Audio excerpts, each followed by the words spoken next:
Thursday. RawMikeRichards.com, broadcasting live from the DKI studios in downtown Toronto. 234 King Street East out of the Pacific Junction Hotel. Coming up today, a huge guest. Ken Shamrock, calling himself the world's most dangerous man.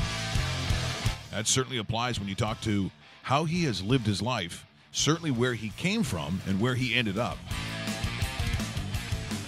Can you say he's more or less the godfather of MMA? Is that fair to say? Big time, big time. He is. Anybody under the age of 60 will look at Ken Shamrock as the ultimate Hall of Famer, the Bobby Orr, the Wayne Gretzky in football, the Tom Brady, of MMA, the MMA world, the Dale Howard-Chuck. Okay, Dale Howard-Chuck has made it to the show somehow via UFC. Incredible how that happened. You got it. So in the Mount Rushmore, then, if we're doing that, if UFC, is he the first phase? First phase. Or is Gracie? No, well, I guess it depends on what style you like for promotion and putting everything together and everything that he had accomplished. Gracie's are the family of the UFC. Shamrock's the man of the UFC. Okay, it's going to be very look, and his life, as much as you think you may know, I guarantee you there are more layers to it. This is not a one-trick pony. Nope. He's got a lot of layers to his life, and we're going to find out about it in about 2 minutes. Also, one of our all-time favorites, James Sharman, going to be in studio. We are going to talk World Cup soccer, including, I think we're going to do a World Cup soccer playoff pool. Well, I guess you just call it a pool. World Cup pool, we'll do that. I want to quickly get this in. We talked about what that game would look. Game 3, the Cavaliers, obviously against Golden State. I still felt, even though, some of the big pundits, they weren't saying what Dave was saying. I think they can get one. If they're going to get one, it's going to be possibly game 1 or game 1 in Cleveland. Yeah.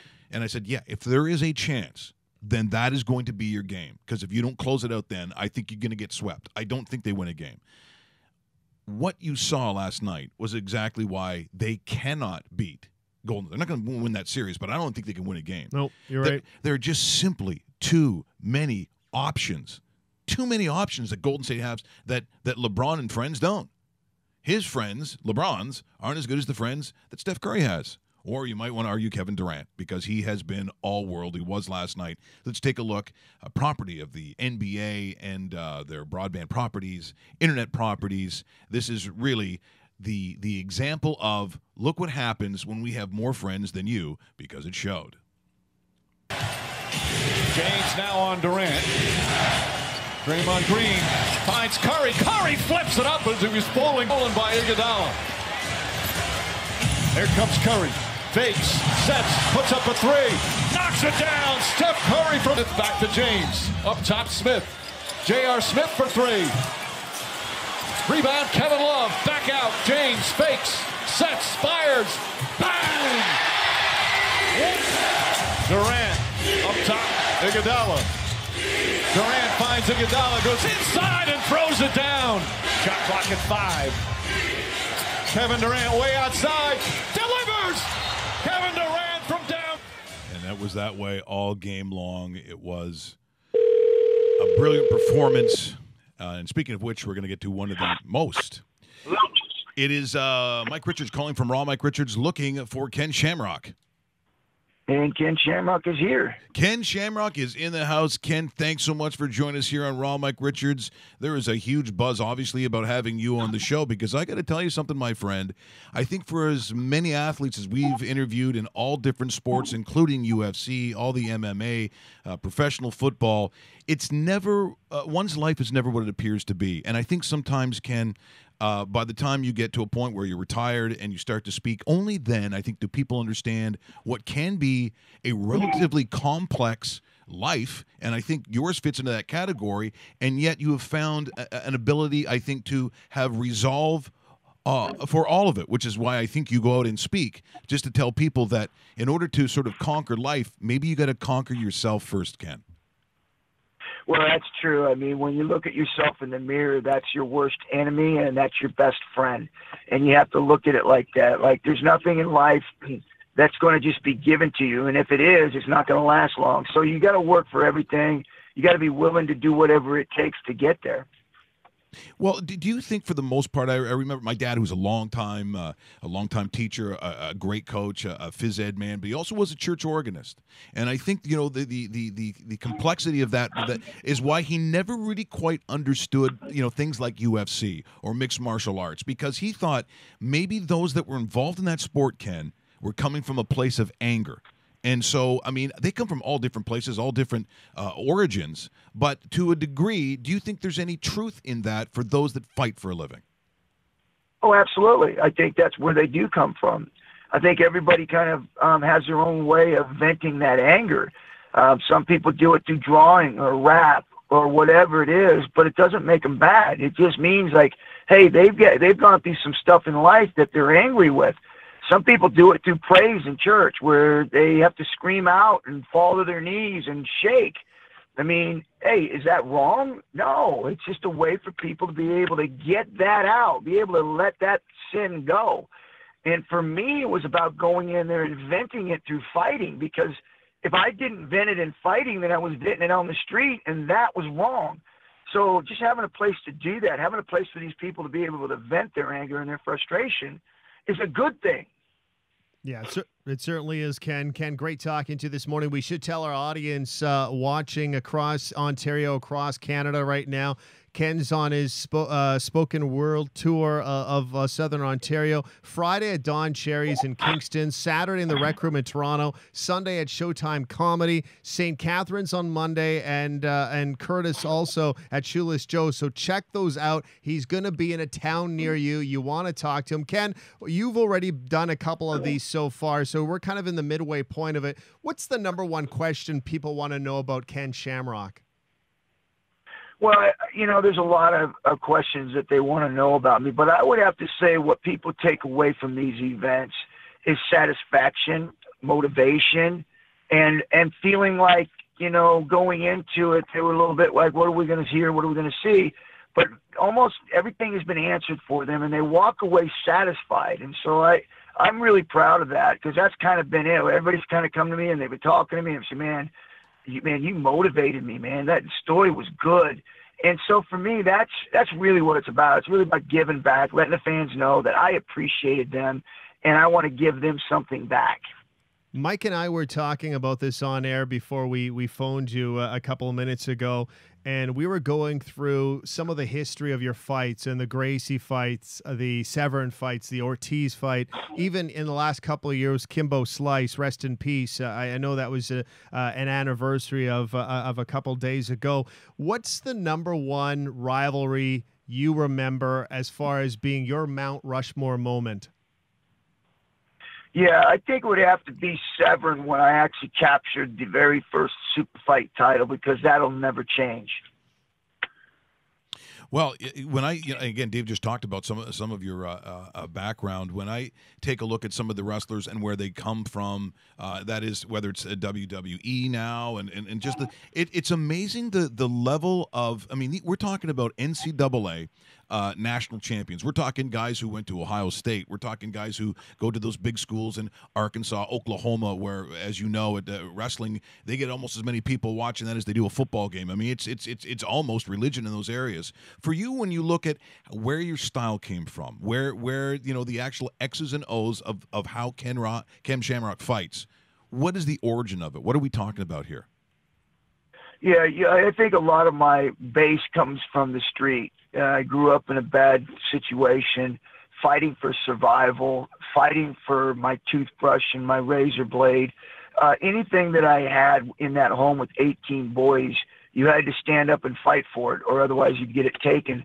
So I would have to say my core and my desire of fighting came from survival. But later on, being able to refine that, it was over in Japan, and Masakatsu Funaki was a big part of my training, and he helped me really understand more of the technical part of fighting.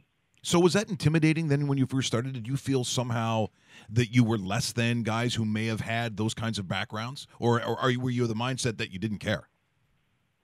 Yeah, I did care. I was more motivated because these guys were better than me. But I had in my mind when I fought my first fight, in my mind I was saying, and I literally, this was a direct thought and a direct the emotion that I went into was I want to be the best.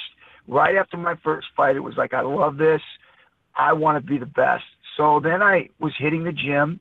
I was staying over in Japan. I was missing my family. I made a lot of sacrifices to do it because I thought to myself, the only way I was going to be able to reach that level quickly and be able to catch up to these guys was I had to work longer and smarter. That's interesting. Ken, final question for me, and thanks again for doing this. We'll promote exactly where you'll be in the next 3 or 4 days after we chat here. But we had a question on Twitter about your career in the WWE.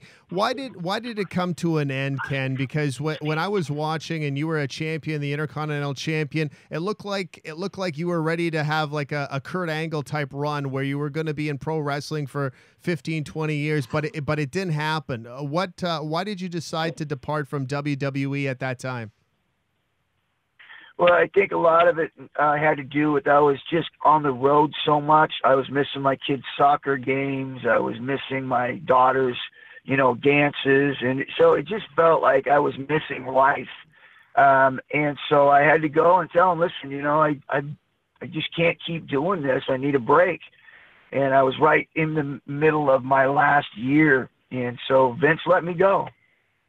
Well, you just said something that I think a lot of people you'll find a little jolting. It's like, there's your son playing soccer, and let's say he gets a yellow or red card.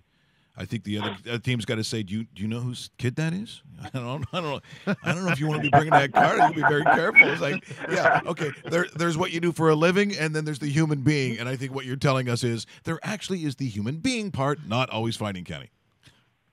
Yeah, there is, and there's that part where you have to make a decision, even though you're being famous, you're making money, but you have to weigh it out. Is it worth it? Because your kids are starting to get angry and they're starting to act out, and your wife's telling you, hey, such and such got in trouble today at school because somebody said something about their dad, and and then they act out, and I'm not there to help dissing them. So there was a big decision to be made there, and I made the right one. You never actually did. I'm just curious. Did you ever go to Calgary? You never went to the dungeon in the actual Hart house, did you? Did you ever have to go down where Stu used to put the sleeper hold on people? You never actually went down there. I did. Me and Owen Hart had a match down there in the dungeon. Actually, he put my head through the ceiling. People don't realize what a crazy story is. Like the construction workers would go by, ring the doorbell, Stu would show up. What do you want? I'm tougher than you. Let's go downstairs. And they would go down and they put him in a sleeper hold. I mean, that was a true story. Yeah, me and Owen put on a great match down there, and that was really one of those highlights in my career because that has so much history. Oh, absolutely. Well, look, I know you got to run. By the way, Curtis, that's my hometown. Maybe I'll come by. You'll see me. I'm the one probably picking pockets. It's been tough lately. So, Kenny, thank you so much for joining us here today. I know your fans appreciate it. We appreciate it because you got a very busy schedule and you've got a really wonderful story. I love exactly what you've done with your life, and I appreciate it. And thanks for sharing with us here today. Hey, I appreciate you guys, man. So, hey, check it out tonight, man. We'll be down there. We'll have some fun. Excellent. Thanks, Ken. Thanks, Ken. Thank you. That is Ken Shamrock joining us here. And isn't that interesting? I mean, this guy's pretty honest. And I think when you're going to go, whether it's going to be, it's out in Curtis. And so all our Whitby people, all our Durham people on that side, I imagine that you're probably going to be going. I think I know a lot of people will go. And I think what you're going to find is, I mean, look, we only had 10 minutes with him, but I think he said a couple things that you may have found not jolting, but the one aspect that is really apparent is that, here's a guy who did not have a happy childhood whatsoever. And in asking him, well, a lot of times in sport, they will tell you that they don't get into it because of anger. You used to watch, what was the one on Spike TV where they had the two camps all the time and guys were coaching other guys? Yeah, that's right. It's almost like a teaching grounds for UFC. Yeah, what was that series called? Why am I drawing a blank on this? It was huge. Were they the coaches? And yeah, I know what you're talking about. And so sometimes I'd look at this thing, like Bisbing, all those guys, everyone was in it. Mm-hmm. And Shamrock was in it, Yeah. too. Shamrock was one of the coaches, and the other coach on the other side was Tito Ortiz, which is a big-time rival of his. That got heated. And so you look at these guys and you think, these guys are angry. Yes. These people are not happy people. And then sometimes they portray it as, no, what we do in the ring, it's our own profession. We're not really that person. He's saying he was that person and didn't have a problem. He said he needed to find a place that was an outlet for the anger that had to go somewhere. Because if it wasn't in the ring, it was going to be on the street. And if it goes to the street, he's probably dead. Yeah, exactly. That's just how it was. We should let everybody know before we wrap up the Shamrock News. Friday at Don Cherry's in Kingston. Saturday in the Rec Room in Toronto. Sunday at Showtime Comedy Entertainment. Also in St. Catharines. Monday at Shoeless Joe's in Curtis. So check it out. There's also a website. It's just Google up Ken Shamrock's Spoken Word Tour in Ontario, Southern Ontario. He's busy every night, and he's somewhere close to you. He could be in your backyard. That's how close it is. It's going to some of the smaller places, some of the larger places, but it's definitely worth sitting down, watching, having a couple drinks, and the guy signs autographs, takes pictures. Everything you need to know about Ken Shamrock will happen in one intimate setting in one night near you. Okay, our very good friend, who also is a huge fighter as well. People don't know this. Well, Shamrock might be the world's most dangerous man. James Sharman might be the second most. Yeah. Because when things start going bad, he can pick up a hot meat pie. Yes. And you right in the face. I'm not messing with him. And if you were, I would do it if I knew that there was going to be that chicken curried pie. Because I go, how dare you, and then open my mouth, and hopefully he shoves that in, because these pies are delicious. These pies are delicious. We're going to talk all things soccer, including the World Cup coming up, where you will not see soccer that is played like this. Running as well. He's taking a shot though.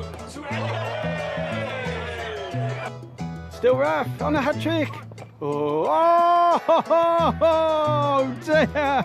Well, that's 8-2. Raf gets his hat trick.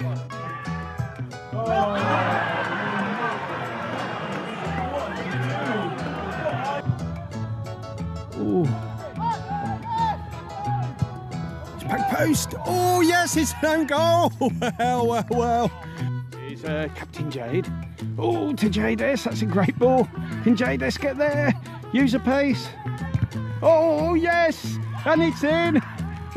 What a bizarre goal. Oh, it's going to be Scott Goodby.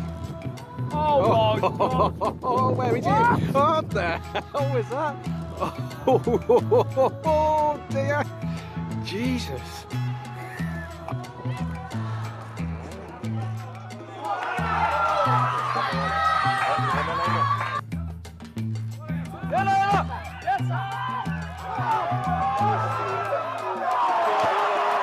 Bravo, bravo.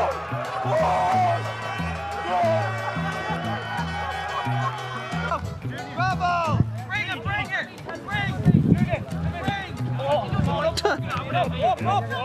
Okay, Colby McAdams with this free kick. And it comes back first towards no Foxy, and it's an own goal. It's a good feat. Oh, beautiful boys, well tempting. Good ball across. Oh, Brody. That's how disappointing for that young man from Leeds. No, I'm just saying. I'm just throwing that in. I am so thrilled. One of our good friends we get to have in studio. Did you bring some free pies? Oh, I forgot this time, fellas. Sorry. I should have done that. Oh, thanks for joining us today. I'm sure you're very busy and you got to run. James Sharman, ladies and gentlemen, in the studio as we get ready to talk about a World Cup where Starts up next week. We're gonna have a World Cup pool too, so you got to join. Oh, I'm in. You got to join in that. Yeah. And so instead of getting right off the top to some of the favorites, and I think there are some ones that are clearly, at least in this World Cup, sometimes you struggle with it. I don't know how much I'm struggling with what I think is going to be at least into the semis. I really don't see these teams messing up. But let's go through the group now. Obviously, Russia is there because they are hosting. Otherwise, that's the only way they're there. There's no way in hell they got a that team gets cupcake there. division too. I've been. It's the easiest group. Yes. And that's by a so unlike mile. Russia to do things like this. Isn't it? And I mean, listen. And FIFA to be unfair. Isn't it odd? You know? I thought for sure they were going to be with Germany and Argentina, but they're not. But I mean, I knew they were very average. But then reading and listening to a lot of Russian journalists the last couple of weeks, they are saying this is going to be an unparalleled disaster from their team. They are that bad. Okay, let me ask you this: is it feasible in your mind that Saudi Arabia or Egypt maybe throw a tie in there against Russia? Oh, absolutely. Yeah, that's what it could happen. Because that would be a big failure right there. Well, let's be honest here. I mean, this is a World Cup. This is a host nation. This is Vladimir Putin. You often see the home nations getting calls, getting controversial, scandalous non-calls or calls. Is that beyond this group? No, of course not. That could happen. That could be their one salvation because, you know, obviously Uruguay is by far a million miles the best team in that group. Yes. Saudi Arabia are not great, but certainly they could give Russia a real run. And Egypt have the star power, which Russia doesn't have. So, you know, I think it might be a surprise to see Russia even get out of this group. Wow. What I think is interesting is, and I have, you're looking at someone who actually has and does watch the African Cup of Nations. Why? I gamble on it. What else? And here's a little bit of advice. Just take the under. Because they goals are not their friend. But what I find with a lot of the African nations is they have these crazy athletes, and so look, the top ones, if it's Cote d'Ivoire or you're going to see Kaká and a lot of these names that Touré, like the elite guys who go and play in the big leagues. But for the most part, they have tremendous skills, athletic skills, but not the finish. They make these incredible plays and have real difficulty when it comes to putting the ball in the net. We've been expecting an African team to have a breakout World Cup forever, right? And it really hasn't happened. Ghana did pretty well. Ivory Coast, Cameroon have some great moments, but not for a while now. This time around, it's the North African nations. Morocco's in there, Tunisia, and of course Egypt. And you're right, goal scoring's been the issue. But looking at Egypt in this group, they have Mohamed Salah. Now, Mohamed Salah has been arguably the best player in world football the last 12 months, but... Is he healthy? That's the question, right? He did his shoulder in the Champions League final, courtesy Sergio Ramos and that whole controversy. Is he healthy? You know, it's a separation, and the separations, I've done that a number of times to my shoulder over the years. There's different degrees. That they say he had a 3-week window to recover, which bodes well. But is he going to be 100%? I don't know. But without him, they've got issues because he was the dominant goal scorer. I think over 70% of their goals in qualifying came from that guy, Salah. Now, let's just interject there before we continue with World Cup because it brought up. I mean, what was your feeling, and not necessarily the Champions League, but when we look at the Prem. Liverpool fan, by the way. Where and unabashed. And Man City won, I think, halfway through the season, I believe. Yeah, pretty much. I think it was November, wasn't it? It was like just an absolute machine, and I think of years back, at least for me. So because I really don't understand footy until about 2001. That's kind of where that's literally started. So that's when you missed the golden years, Mike. Yeah, wow. The 80s. If you're an Arsenal fan, I think that was a golden year. I don't think they lost for like 2 years or whatever it was. And I take a look at where they have come from, and of course, look, a lot of it's tied to money. I mean, it's going to be very difficult to win in any of these leagues if you don't have, I don't know, a Russian oligarch, Middle Eastern royal family. Yeah, exactly where it comes from. But just how good is this Man City team? Are we looking at 2, 3, 4 years? Because it's very difficult because, again, you've got to keep the players that got you there. Yeah. That's easier said than done. You know, I think it's a dynasty. We're on the cusp of a dynasty here. They're a young team. They have some aging players who they'll replace and they'll buy, replacements, obviously. But this is a team that's dominated by Kevin De Bruyne, who's in his mid-20s. He's fantastic, really is. Jesus, who's I think 20 at this point. He's going to be a dominant striker for years to come. Their goalkeeper Edison's a young mid-20s goalkeeper. You know, throughout that team, you got a great blend of youth and veterans, but the youth are experienced.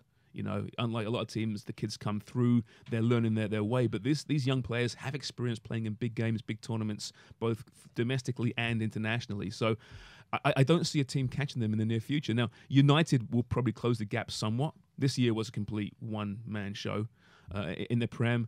Liverpool looks pretty good right now. Will Chelsea spend? Tough to say. But the gap will close somewhat. But 20 points is a big gap to close, and they won't do it next year. A lot we're making of in the final, obviously the goalkeeper for Liverpool, and people were I saw with the memes and so on. I thought, are you kidding me? In what is one of the world's most singularly watched event in what is the highest level of that sport, in the sport that is the most played in the world, and they thought that it was. I don't know if you said not cool, but it was embarrassing that he would cry. I got to tell you something. I don't know how he didn't start doing it halfway through the game, because it wasn't about him. It wasn't about him going, oh, look what happened to me. He was humiliated, the fact that he thought he had let down all the Scousers, all the fans, all his teammates, in what is a moment that will live almost in infamy. It will be very difficult to not have this shown around the world several times, and I thought, he took full accountability. He never ran from it. He didn't come up with any, because the first one that he tries to throw out. I mean, I don't know if you do it 10 times more. I don't know if it goes in one more time. Is a lot of luck in that as well, or bad luck as it were. The last one that goes through the hands, which was Gareth, right? Gareth Bale. Gareth Bale. Yeah. Which that was great. And then the second goal. Yeah. I don't think anyone's that But the bicycle first one might kick be was the just greatest goal you'll ever see in a final. I really thought it was Arguably, brilliant, right. but I thought it was really unfair to people to say, "Why would you cry?" Well, I think it's funny because this is soccer, right? Yeah. These players cry when they get subbed off, right?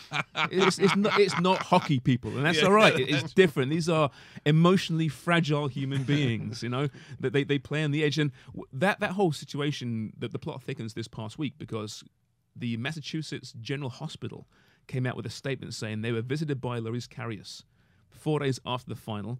He went through in-depth concussion testing, and they, by their findings, say he had a serious concussion earlier in that game.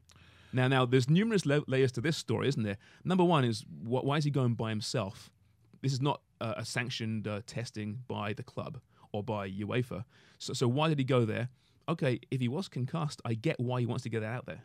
Doesn't look good maybe in the short term, but he made two, like you said, monumental mistakes. Never seen it at that If he can level. now say, well, actually, I was concussed. But see, he never said that. So if the hospitals come out and saying that, at least which is, again, how can they just come out and say that when the individual himself did not? Yeah, well, precisely. But he's maybe going through the hospital, saying, please put this statement out to make me look better. Yes. At the same time, how was it not caught at the time on the field? There's medical staff, highly trained medical staff, who should have seen a serious concussion at the time, right? Why did he stay in the game if he was concussed? And we never talk that when it comes to footy. We don't necessarily talk about soccer concussions. is so far behind Yeah. concussion protocols compared to hockey, football now, Yeah.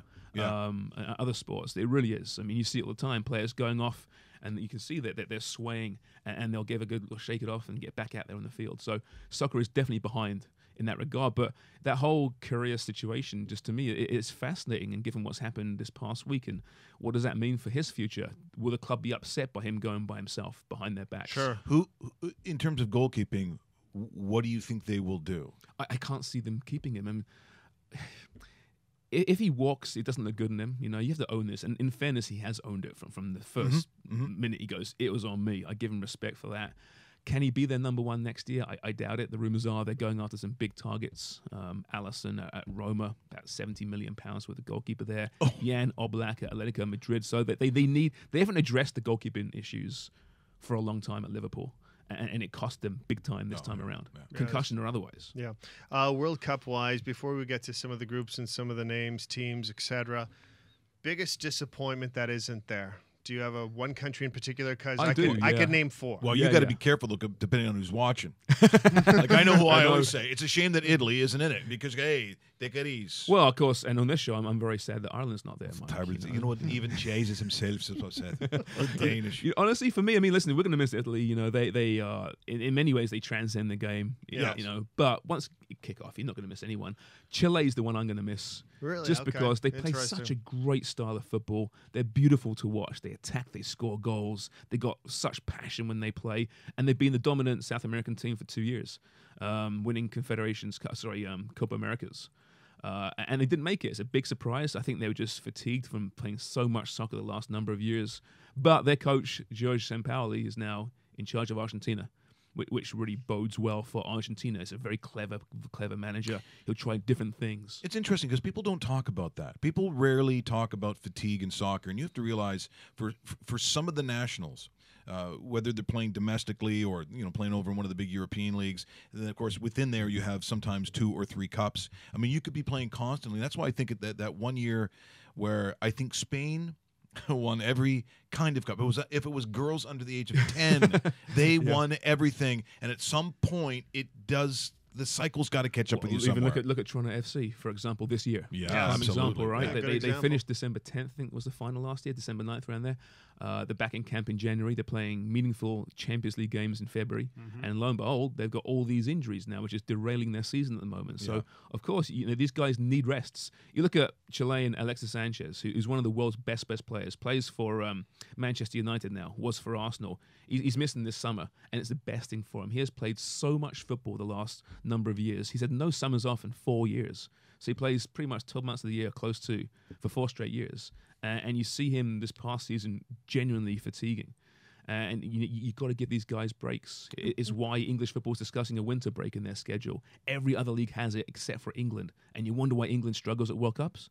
Yeah. There's numerous reasons. Yeah. One of which is the fact they're knackered. Yeah. By the time you kick off, they're so tired. There's been no break. As much as I know people like to pound on Ronaldo, he must be a robot. He's a machine. Because he never doesn't play. And he demands to play. I mean, they have, in fairness, Zidane's cut down his playing time a little bit the last couple of years, but not dramatically. But, he doesn't play against all the whipping boys in La Liga. But he says, biologically, he's 23 years of age. By what he does, he has like it is cryo chamber. Amazing. It is, yeah. He goes, I can play till I'm 41. Which I think is funny because in which case he was scoring 30 goals in England when he was 9 years old. Like in comparison for people to understand, he literally he's their Tom Brady. He gets the supermodels. Yep. He gets the whatever. Yeah. He gets whatever he wants, you know, and he does. He just wins, and he's evolved. He's changed his game. That's why I respect him so much. He used to be this rampaging winger who would beat you 1-on-1 with all the tricks, all the flicks. This time, the last couple of years, he's lost a bit of pace. He's not going to beat you 1-on-1. He won't try and beat you 1-on-1 all the time, but he'll play more of a central forward type figure, and you won't see him all game, but then you'll look at the stat sheet, he's got 2 goals or a couple of assists. He's really changed the way he approaches the game, and I give him respect for that. Yeah. Now, at Sports Interaction, they have Germany as the favorites. They have Brazil coming in the number 2 spot, and then it's a little bit of a log jam because you have teams like Portugal, France, Belgium's in the conversation, Argentina's in the conversation. I don't want to necessarily talk about the superpowers. I want a surprise team or two that might even get past the group stage, and people are sitting there going, that wasn't supposed to happen. Are there teams out there like that? There are. I mean, what is a dark horse in soccer, right? It's different. If you're so close to the game like I am, you're not really that surprised by too many clubs. But from a general standpoint, a team like Uruguay, who are in a really weak group, they've been very good in South America for a number of years. They've enjoyed this golden generation, which is now evolving into another generation. You look at their group, in that Group A with Saudi Arabia and Russia. You look at their team with Luis Suarez, who we all know about from the previous couple of World Cups. Very controversial, but absolutely brilliant. Does he order your meat pies? Because he makes them, actually. I don't ask what's in the pies. You got a pitch man for that, for sure. But I mean, this is a guy that brings something every World Cup, right? 2010, he had that infamous handball off the line against Ghana as a goalkeeping save, got sent off, but saved his team, Alster, and then he bit, of course, Chiellini 4 years ago. Him and Cavani up front for Uruguay, arguably the best strike partnership in the World Cup. At the back, you got Godin and Jimenez, who is the Atletico Madrid's starting centre-halves, maybe the best defence in Europe. That's a team that no one's really talking about, but they might make a real run. And in Uruguay, they believe they can win this thing. So that's a team, that's certainly. Huge. Yeah. And they're fun to watch. Croatia. I mean, Croatia's a team that have let us down in the past. Pink 33-1 at one time, Yeah, issues off the field there. But that midfield's as good as any midfield in the World Cup at the moment. So, and they'll grind it out. I mean, it's not necessarily the prettiest ball you're going to see in the world. Maybe not. No, exactly. Yeah. But they'll find a way through. But I just don't see that tiny team. I don't see that Cameroon from 1986. Sure. I don't see South Korea from 2002. We're not going to see Iceland in Euros. Let's hope not. No, I said before, Dave. You know this. I'm done with you. I'm done with that narrative in Iceland. My God. Yeah. Well done. Nice tournament. You are awful to watch. Yeah. And by the way, Ted Nesbitt, the Viking movie. Ted Nesbitt from Blade Tape. We're not talking about your stinking Iceland weirdo Viking, whatever goes on up there, or Bjork. We don't want to hear about it. But let's pound on Group C for a while because they have two of the teams I obviously hate. France, number 1, Thierry Henry, and you know why about that. And also Denmark, who didn't invent the Danish. Can you believe that? They're a bunch of fucking liars is what they Who are. did invent the Danish? I think it was the Jews. Was it? You do, eh? Denmark, although they do have some stars and some great players. France is just annoying. Yeah. The Austria, what do they call themselves? What's the nickname The for them? The Socceroos. Socceroos. Oh God. Okay, I'm not for you. I don't think. I think out of that I might group, like Peru out of that group. you're not Peru. Okay, there you go. There's your team. Really? You see them at number 2. You see them at number 2 because France is obviously number 1 in that group. Quite possibly. Peru as a team that the last probably 3 or 4 years have just reinvented themselves. They were the whipping boys of South America for a long time. Well, look how small. I mean, do you think like in terms of money, where are you developing players in Little Peru? You know, just within that soccer culture, right? Crazy. And if you're good enough in Peru, you're going to get a chance in some big leagues in South America. But they're a team that have really come in a long, long way. Very, very hard to beat. And they got Paulo Guerrero back this past week. He was banned for a cocaine infraction, banned for a number of months. Was going to miss the World Cup. FIFA, don't ask me why. You probably know why. Said, oh, you know what? We'll delay that a little bit, and we'll address that after the World Cup now. But without him, they're a very different team. He's their top goal scorer. He could be fun to watch. So Peru in that group might be the one to watch out for. But you're right. I mean, France is the team to beat. But they're also the team that could implode in this World Cup. They've done it before, right? Yes, In yeah. a couple of World they Cups. have. Under different management too. Sure, at the time, sure. right? But you know, Domenech isn't very liked Right. with that team. There's a lot of big egos. If they can stay happy, they might be the deepest squad at this World Yeah, Cup. but the French, but they don't often stay do- happy. I know. Okay, just sidetracking on France, and we hear about Zidane at Real Madrid and so forth. Do you see maybe Zidane one day taking over the national I program? think it's Well, is it's he almost leaving? a dead cert. Is he leaving? yeah. Is he leaving? Oh, he Real is Madrid? leaving. Yeah. Oh yeah, he's done. So it's gone. He's, Okay. he's quit, and I think this would be the perfect job for him. That's not good. The fans are Don't certainly bet on saying, this is France. Zidane. Look at the youth here. It's Zidane's team after this World Yes, Cup. Now, yes. Domenech, if he wins, good for him. He might stick around. Just don't say something about his family because you're getting that bald head right in the chest. Exactly. Oh, it's so sad that we still remember him for that. I'll eh? never forget. You know? I have because I wouldn't even think of that move. Like Dave said something that does it. Like I just no, exactly. I was in Calgary watching this thing, and I'm sitting there watching it, and you have to realize that I would think the common smack talk, the common. I mean, let's forget about all the things that we're not supposed to say and all the things that are against society. On the pitch like that, who knows what's being said? But the one thing that my mother, if I have a sister, my daughter, I mean, I just all going to be fodder. And the guy who is the equivalent of what would he be in football in terms of world soccer? Is he, Well, he that was- we understand in North America? Is he Well, Gretzky? Is he he's Mario he's- Lemieux? He's Mario, I think. He's Mario, in right? that if we assume Gretzky's the best, I know it's debatable, right? But he's kind of Sure. the iconic figure of Yes. Canadian hockey.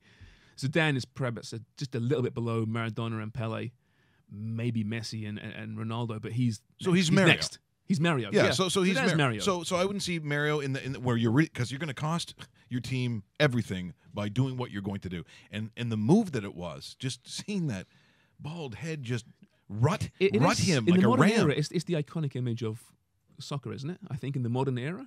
That's, Yeah, I would say that. image. I mean, forget Ronaldo lifting the World Cup above his head, Gascoigne's tears, the 7-1 Brazil-Germany game last. Right. I think that picture, that's the iconic moment of Zidane just losing the plot against Marco Materazzi in 2006 in a right. game that France should have won. They were the better Yes. team, Yes, and Yeah. he let his team down. But I love Zizou. There was no one better, in my opinion, in the big game. And a great quote from one of the players, I forget who it was now. He said, when things are going awry and we're losing it, we just give the ball to Zizou. Yeah. He takes care of it. The only thing wrong I with him. love that. The only thing wrong with him, his suit pants are about that much too short. That's the new fashion. It's Europe. That's It's Dave. Europe. Listen, No, it perhaps is. It is. I saw It's Europe. They're so I saw annoying. our stylist at Sportsnet last week, and she goes, "That's the style." And I said, Really? "Really? I've got great ankles, so I'm fine with that." Well, you're lucky.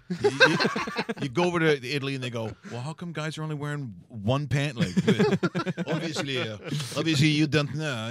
I'm like, oh, okay, don't know, whatever. you're Yeah, right, I got a you're baseball cap on backwards. What are you talking to me for? When you're comparing Group C, and we talked about France, and then we're not sure exactly exactly who we have advancing. Would you almost make the same comparison in Group E, where we like Brazil to probably win the group outright, but are you making a case for Serbia? Are you making a case for Switzerland? A lot of people are saying Switzerland in that category, but Yeah. is it as close as we think? Or I think it is. It's a real close fight, that one. Costa Rica Interesting. is a team that might just rise above it. They had a good World Cup last there's time. another one, yeah. Yeah, they're a good defensive team. They play in CONCACAF, which wasn't the toughest way to qualify. Right. But generally speaking, they're tough physical encounters. So, Switzerland have some star power there, obviously. They got Xherdan Shaqiri, who's great and is really good for his country. And might The be, betting favorite to finish number 2, by the way. The betting favorite is it Switzerland? Is it? Yes. Yeah. So, it's tough to argue that, but Serbia is that, lying in the weeds. They've let us down the last number of years. They didn't qualify last time out, but they're a really, really good team with some real stars, especially in the midfield there as well. So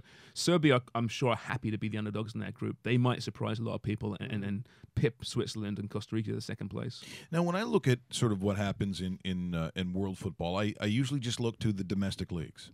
And so when we start looking where the shortcomings are in certain in terms of national blood, that's why I take a look at England, because I'm looking at the biggest clubs, and they generally are not going to be an English name that is their star. Where the Bundesliga, La Liga, you look at even to a degree Liga, but for the most, I'm taking a look at Spain and Germany, and their stars are their stars. Yeah, they're mainly based there. Whereas England, the Premier League's got, I think, 35% English players now in it. It's down to 35. 35 around there. And how as that national blood is really the foundation of anyone's program. When I look at Brazil, and I hear all this talk about Brazil, I know almost, and I don't even bet on it. I know. I don't even bet on Brazilian football. I don't know a lot about it, but as Dave said, well, yeah, but most of the top Brazilian guys are overplaying somewhere in Europe. But what have they done to right that wrong that was a disaster last time? Yeah, well, I mean, Brazil is just, they produce so many footballers, right? They can have a fantastic league at home, stacked full of Brazilians, and then have the very, very best making their way to Europe. And that's what happens. They got enough depth. I think there's more Brazilians playing outside of their country, their home country, than any other nation has, right? But they were very average in qualifying until Tite took over, the new manager. He redesigned the way they played, redeveloped it. We know they have great attack. They've always had good defense as well. Now the midfield is caught up as well. They got youth on that side as well, but they have this wonderful creative team. It's the old Brazil again. For a number of years, Brazil may have been a decent team at World Cups, but they played a very un-Brazil type, especially under Dunga, who was fired during qualifying, replaced by Tite. Now they're attacking again. You have Neymar, who we think's healthy. He scored a great goal last week in his return from that broken foot. You have Jesus up front, the number 9. You have Philippe Coutinho of Barcelona and Liverpool fame. They're just solid from 1 through 11. And it's not, the toughest group for them either. So they can hit the field running and sprinting, and if they're not in the semi-finals, is a huge surprise. They should be second or third favorites. Interesting. Group F, so Germany, Mexico, Sweden, Korea. That's pretty competitive. Although Germany, I don't know how many people are in their category, to be honest. And when I take a look at teams like, well, I should say pretty competitive. Mexico has such skill sets. And I know how to party too. Apparently. Yeah. Allegedly. Yeah. but God bless them. I mean, they're the most amazing people under 5'7" or what. If you watch their professional league, if you're watching, it does the beach soccer that they have down there. Everything is played with pace, and their skills are outrageously good. But the problem I always find with them is even in a Sweden or a Germany, or you're talking about Brazil, once they get in the box, and people don't think, right? yeah, and people don't think soccer's physical. Well, you're dwarfed by those other countries. I just don't know how they truly get to that next level, because physically, unless they start producing, some big guys up front to mix up the way they can play. I don't know how they get further than they normally end up doing. Yeah, no, you're right. I mean, they usually make a bit of noise at the World Cup. They're usually very good in the group phase, and then they'll bow out in the round of 16, maybe a quarterfinal. But again, they're a good team this time around. They got some youth coming through there as well. In this kid, Herving Lozano, PSV. He's been there the last year. I think he scored 17 goals. He's a very young player. He's going to be, one for the future. Maybe one of those breakthrough players of this World Cup. And he's not your typical, prototypical, tiny, striker.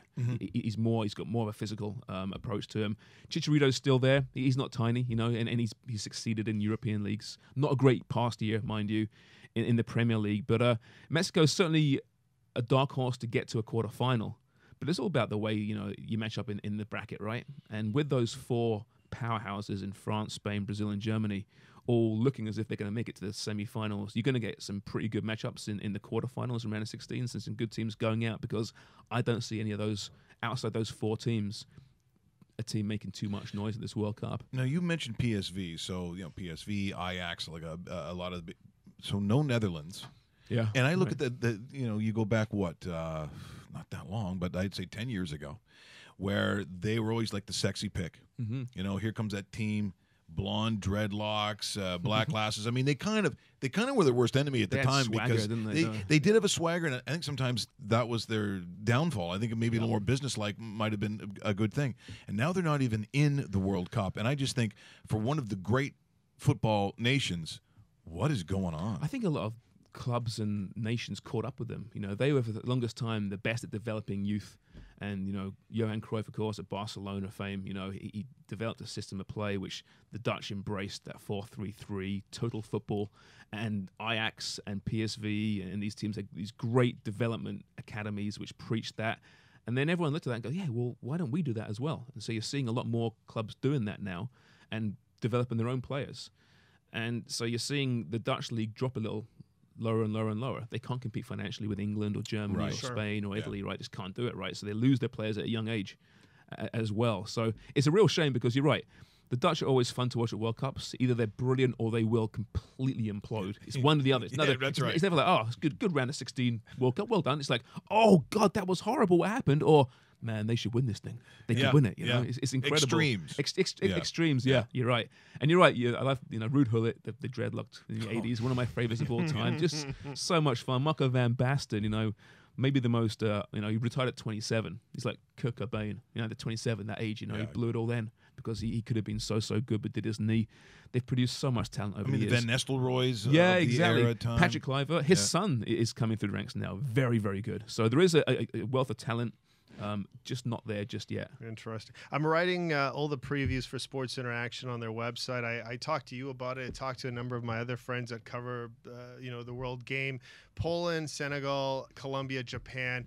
The premise of what I get from a lot of people is, okay, Japan's finishing 4th. Yeah. Period. 100%. But then after that, I had people tell me Poland's the best team in that group. I had people tell me Colombia's the betting favorite, by the way, on Sports Interaction. And then people were sitting there going, Senegal is the type of team that will beat Japan, tie Poland, beat Colombia, or tie Colombia, beat Poland, and sneak in as well. They could be the banana skin, right? Yes, for exactly. these teams, for sure. Senegal, really balanced team, but their coach, Cisse, very inexperienced. A lot of people question his tactics. Right. So that could be and it's a very tactical game, the international game, right? But you're right. So for me, it comes down to Poland and Colombia in that group. Poland, they're got the veterans there. Lewandowski is probably the best all-out number 9 in world football. Yeah, He's led in superb. qualification goals. Yeah, they got some really good experience. Is he with Dortmund still? Where is he now? He's at Bayern Munich for now, Oh, but he was Bayern, out yeah. apparently. Right. So Real Madrid is sniffing around. He's really good. They've got a lot of youth coming through Poland as well at the moment. So they're a real good dark horse pick to do well in this tournament. Colombia too. I mean, Colombia's a team that, man, they look so good often in group phases, then they'll just crumple in the big games. Yeah. They've got a history of failing. They're just afraid to go home. Yeah, that might be what it is. Yeah. So stay longer then in that case. Yeah, Stay as like- long as possible. But again, it's their mentality. They have the talent. We understand. Okay, so a guy like James Rodriguez for Colombia, is he what he was last World Cup? Because it was kind of his. Here I am. I'm in the soccer world party. He was maybe the standout player, wasn't he? at that World Exactly. Cup? Does he Young still player of the does he tournament. still have that right now? Because the last number of years we haven't seen that same Yeah, player. he got the big move to Real Madrid, right? Because they usually snap up the biggest player at the World Cup, right? And then How much money did they have? it's never ending. Although in fairness, the last 2 or 3 years under Zidane, they haven't spent that much. They've kept the same nucleus. It's probably going to But change. they cost though. them like the space program. Yeah, or whatever right. it is.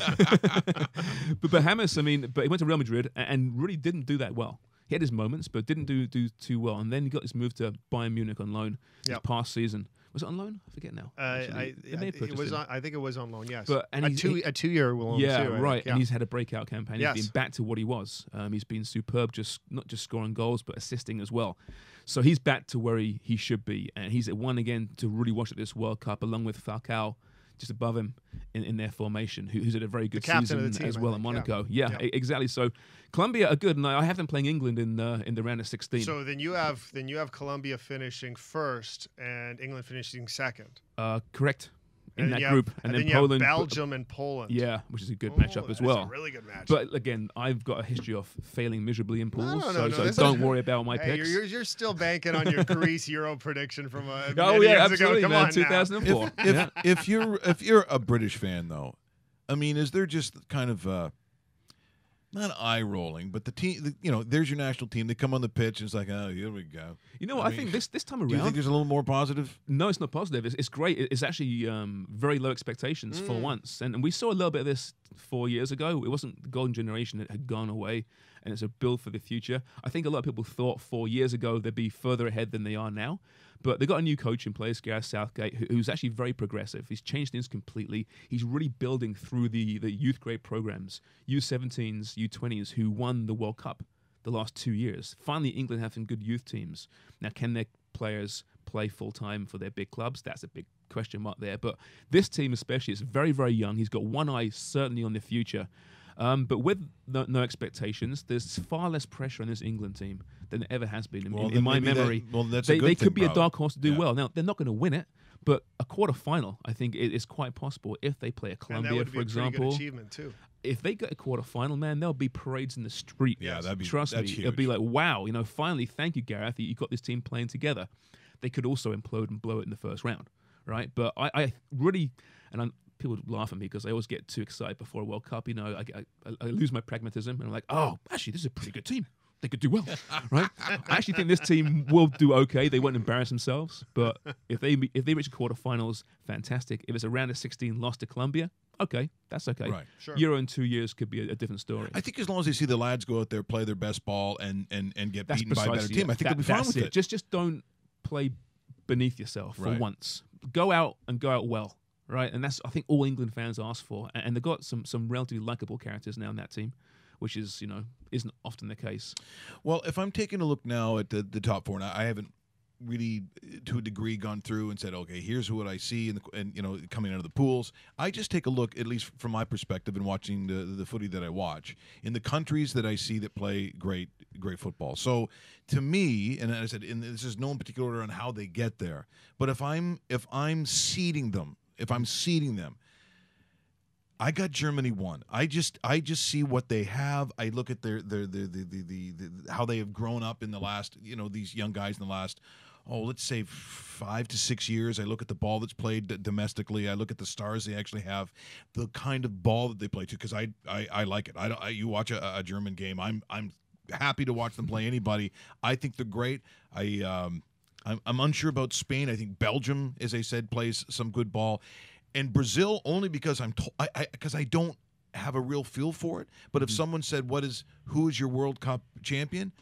I'm going Germany. And again, in no particular has it's gone through seeding. I just see them as a 1. I have Germany as my favorite as well. Yeah, absolutely. Last year, the Confederations Cup, they took a B team. They rested their veterans and they won it. Yeah, They won it well. it's incredible was, how deep they are, right? Yeah. And they've some of the old wood has been dropped now. They brought the youth through. Timo Werner up front could be the Golden Boot winner. He's been great the last 2 years at Leipzig. The fact that they could drop a player like Leroy Sané of Man City, Right. they dropped him this past week. I mean, he would walk into probably 31 of those 32 teams. I'm pretty sure he'd play in every other team or close to it anyway. He's that dynamic, that exciting. They dropped him. Sorry, he's not ready. I mean, my God, as an England fan, that just makes me want to cry. Yeah, I mean, it's like Canada in hockey. You could have 2 teams. Yeah, you could. The Yeah, guys who get cut exactly. are ridiculous. Yeah, precisely. That's how good they are. And their draw, they would go through potentially England or Colombia, perhaps in the quarterfinals. Spain in the semis. And Spain, I only dismissed them somewhat. They are back. They I are really back, think they yeah. are. Yeah, they're playing great football right now. The best goalkeeper in world football, and David De Gea. The defense is just rock solid. And up front and going forward, they have some creativity. Ishko could be a star of this tournament. He's really grown into himself since the last World Cup. Diego Costa, if he keeps his mind So you're on saying the game. basically, because I talked about when they were great and then they've gone. So the cycle has come full circle. I think then so. you're I saying. think last time around in the World Cup, Del Bosque kept too much faith rewarding the guys that got him the 2 European Cups and the World Cup, right? And you understand why he'd do that. It's too much loyalty. They've now gone away. And he's got these new kids coming through with that veteran core still. Ramos is still there, of course. Iniesta's still there. Koke's, in his prime. So to me, they're frightening, and people are dismissing them. But So they could be. No, I know you feel the whole thing out, but from let's just say the four, so the semis. Right. Who do you have in the semis? Yeah, it's kind of boring. I have France against Brazil, and I have Spain, Germany. I know that I'm not taking any dark horse there, but I just don't see it in this World Cup. If France can keep their heads, they're going to be very, very hard to beat at the moment. Where does Belgium fall for you? Man, they are the team that could be great or they could implode. There's always already ruminations of some issues in the locker room between the coach and the star player, Kevin De Bruyne, not getting on too well. There's issues between De Bruyne and Eden Hazard. So already you're hearing this little bit of infighting, yeah. and it wouldn't be the first time that they kind of disappointed at the last World Cup. This is their golden generation, man. I'm with you, player for player. That it's hard to see a better team, or they're certainly in the top handful of teams this World Cup. You know what's funny? Here's my impression of every Saturday as I'm sitting there and usually getting angry at stuff. But very often, if I'm in another room while the game's going on, all I hear is this, De Bruyne up! Because He's incredible. He's in every scoring play. He's either just missing the goal, hitting the post, or scoring. Like it really, he's unbelievable. I have them playing Brazil in the quarterfinals, which is where the problem begins, right? But you're right, De Bruyne is, and he's fun to watch. He's a real decent guy. Apparently, doesn't look like your typical greasy footballer, right? He looks like Prince Harry, Yeah, that's He's right, got he that does. red tinge to his That's hair, right, he the does. big bright cheeks, man. Yeah. But I don't know if anyone in world football can pick a pass better than him. Yeah. He's incredible. Just fun to watch. You mentioned Timo Werner for Germany as top goal scorer. Anybody else you have in that category? Because on Sports Interaction, Lionel Messi is the favorite to win it, followed by Neymar and Cristiano Ronaldo's in the top 3, top 4.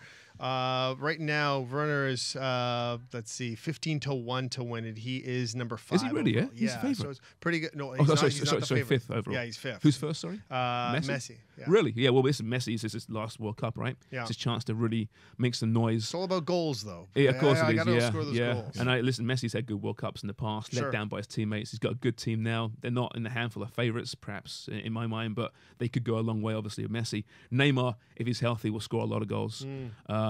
And I mentioned before that Group A, how weak it is. Often you see far more goals in the group phase. Once the knockout phase begins, they tighten up. You see 1-0s, 1-1. So a team like Uruguay I mentioned before, and Edison Cavani and Luis Suarez can just go to town on those other teams. So if you want a Golden Boot winner, I think one of those two players could well be the man. Cavani, 24-1.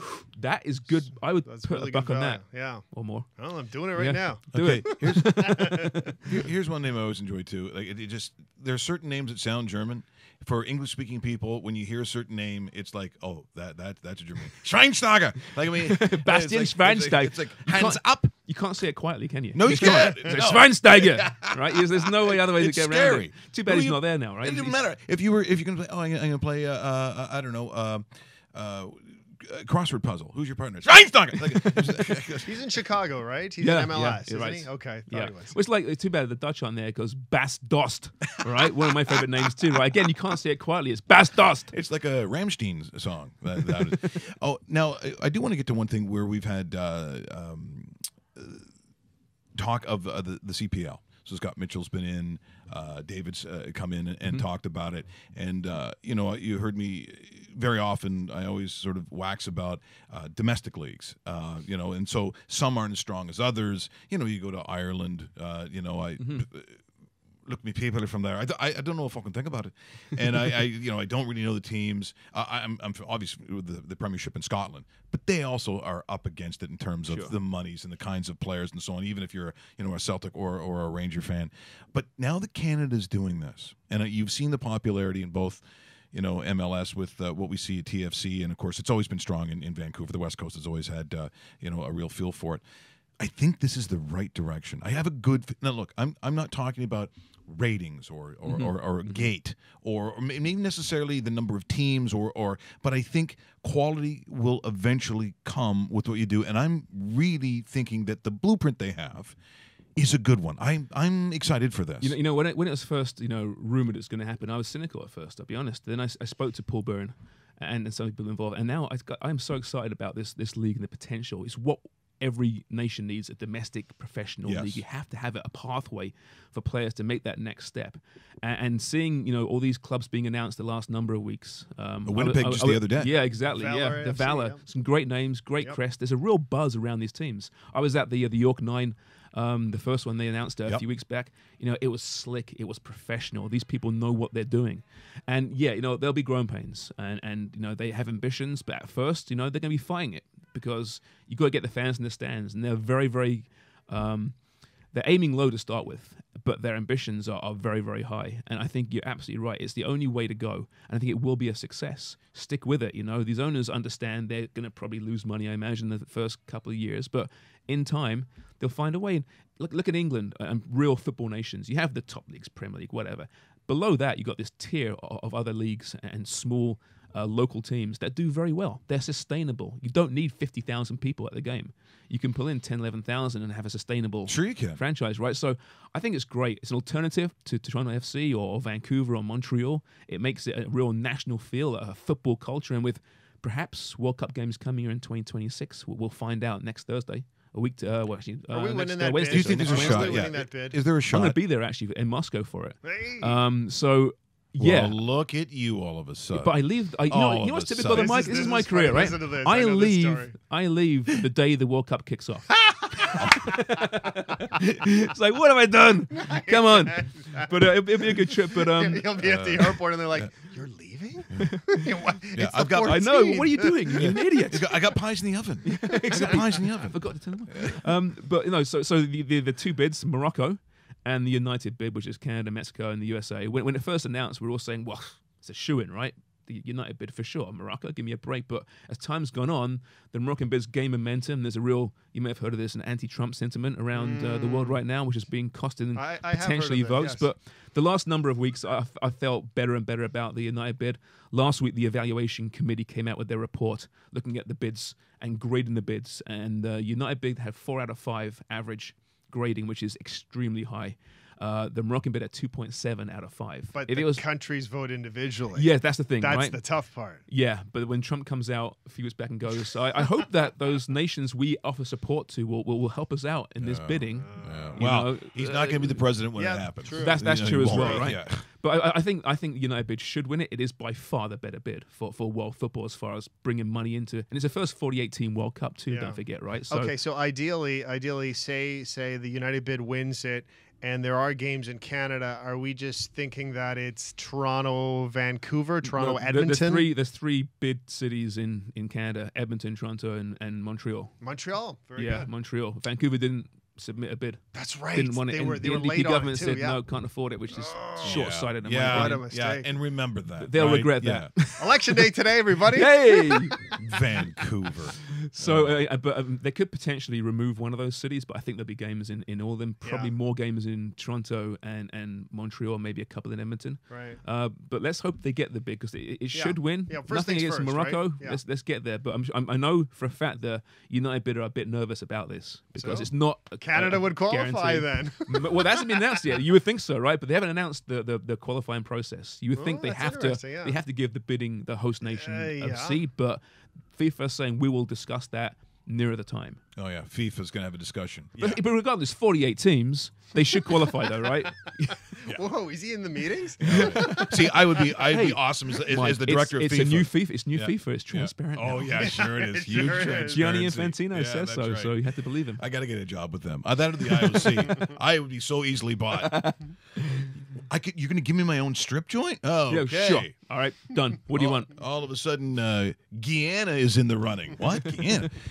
Before we let you go, because it just flies by. It totally flies by. The real pies. Let's talk Real about pies. Yeah, Doing very well, thank you. Yes. Yeah. By the way, I'm yeah. all out, so I Are got you? to Hey, make man, another order. I'll hook you up. I'll hook you up. No. We're all set for phase 2. We got brand new packaging boxes next month or so, and then we start hitting the pavement and getting these pies in more stores. Right now, we're just in the one store right now in East York. Yeah. But it's doing well. But over the next few months, we hope to take over. Oh, that's and, tremendous. The real then pies be bought out by Inc. Loblaws for $10 million. Yeah, next and then year. you can stay for the World Cup. That's what happens exactly. there. It's like that's a good thing. I'll bid for the World Cup. Yeah, there East you York. go. Yeah, there you go.